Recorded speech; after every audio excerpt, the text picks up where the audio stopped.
What's going on YouTube? Welcome to another video, another week, more deadlifts, you know the drill. Pulling on the Kabuki deadlift bar, calibrated plates, and just really working up here. Threw on the leggings. It's been cold here in Chicago.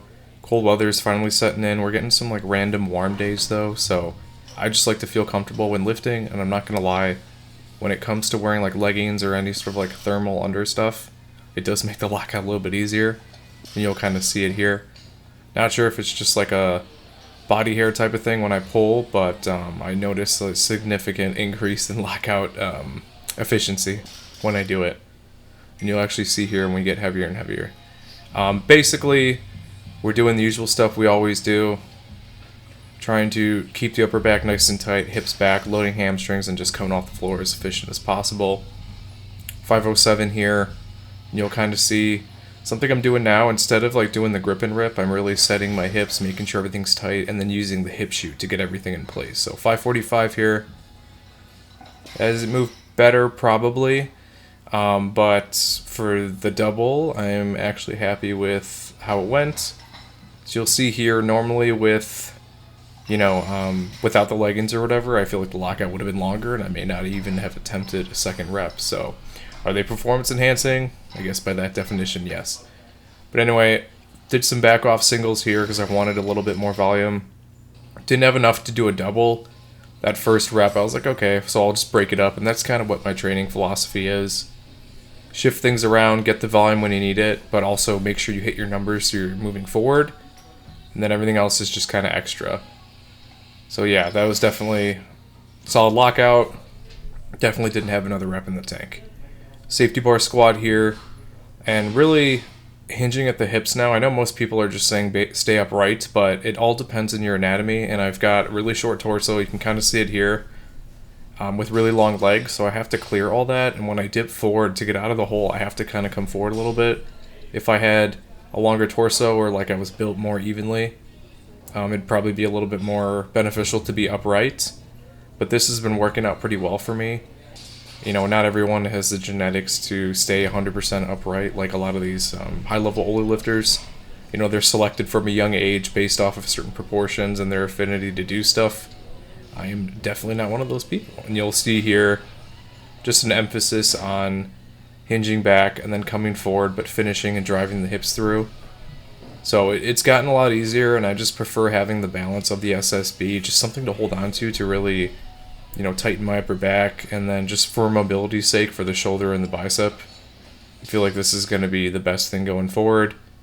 And, just to progress. It's going to be harder because it will pitch me forward. I'll probably have to sacrifice some weight on the bar, but I'm more than happy to progress as long as I can squat. If I can remove those mobility issues, that'll be a net benefit to me. Maybe I'll see some increase in OHP and bench, so it's not as affected. But you can do variations. If you just want to switch to a one movement completely, you can do pause reps, you can do reps, you can do strength.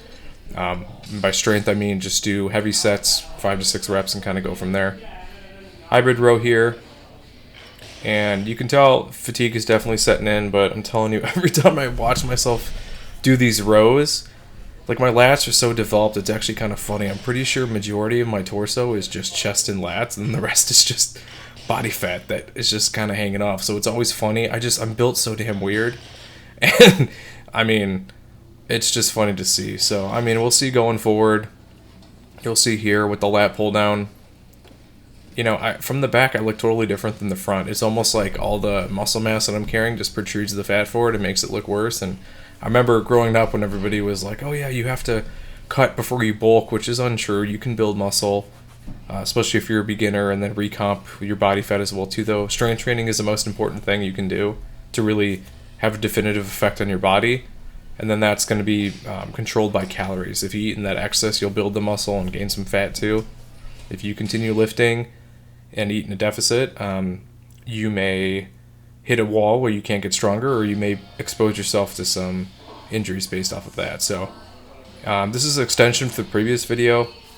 I was having an issue, which we'll get into in future vids, of overhead pressing, and there's a neutral grip on the log. You kind of grip it like you would like a dumbbell, and you press it up that way. and it's just easier on the shoulder. So I'm like, man, I really want to press. I want to keep going. So I switched to that. Took some time to set up. I actually didn't include it, but I did a set on the barbell with just 110, which is just the yellows on kilos, and it was not moving well. So I just shifted over to the log. Not that much weight, but just to kind of get the pressing motion in. Sometimes just moving through that range of motion that's difficult with a lighter weight allows greater healing and, just blood to flow, and just promotes, just health in every way possible. The movement, the blood flow, getting oxygen in there, and just flushing out any sort of lactic acid that may be building up. So, as I'm watching this video, I'm like, oh, I remember doing that. So if I stutter a bit, or I'm like trying to reminisce on what was happening, I'm like, oh yeah, I'm kind of just like looking at the lift myself and trying to remember, oh yeah, those felt pretty good, at least from this standpoint going forward. So it's been fun to be able to have alternatives when your original plan doesn't work. But it's also important to know when to taper back. So I just did a bunch of these sets, tried to see, how much weight I could put on there. And because I couldn't go too heavy, I'm like, okay, I'll do reps just to get blood in there, move the muscle, burn some calories. So took my time, tempo, controlled, nothing too crazy. And definitely a different range of motion with the log just because of how cumbersome it is. Then moved down here to close grip bench.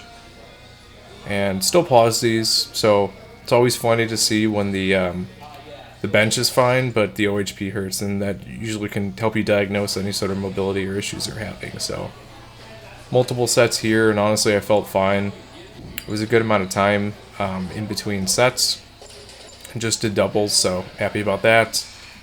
And then just finished up with the dumbbell overhead press again, just promoting mobility, trying to get blood flow in there, and just, stay mobile, essentially. So not a lot of clips that got incorporated here. Thanks for watching. See you in the next video. Like, comment, subscribe.